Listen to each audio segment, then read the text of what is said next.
I feel like one of the ways of making people not want to vote or not be interested in voting is by creating more and more divides in people, because once you alienate a group of people, it becomes very easy to just be like, well, it doesn't matter what we do because it doesn't matter what they do either.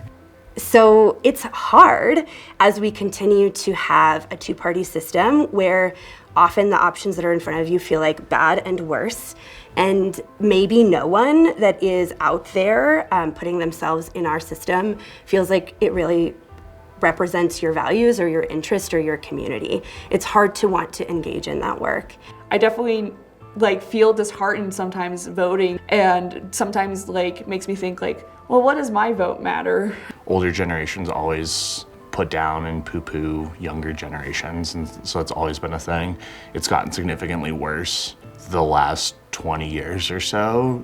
So I would say that's kind of the biggest issue that's going on with kids right now. I've seen young people who are super engaged and who understand what's going on. And then I've seen a couple of other young people who are just like, well, my vote doesn't matter.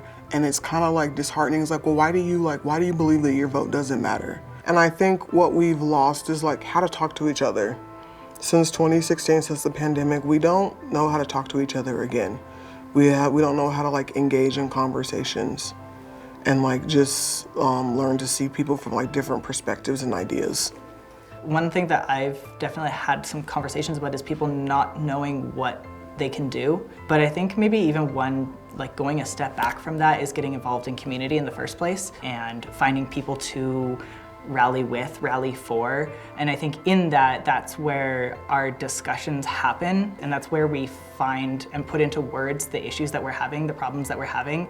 And for my peers, we talk about how the issues, they are really, they are sad and it's depressing, but it almost it lights a fire under me, because it's just my vote, and if we vote together and if we're educated and we're informed, we're out here making a difference. I still care about my community. I still care what happens in it, even though politicians might not care what happens to me or my community. I still want to try. It's really hard to write good policy about something you know nothing about. So if you want the people who make those decisions and who write those policies to know what it means for you, you have to tell them, because they don't have that experience. At the end of the day, I feel you can complain about these things and say, well, at least I tried. At least I sat in line, or I mailed in my ballot, and I at least tried to make a difference. I can't do that alone. I need my community to help me out.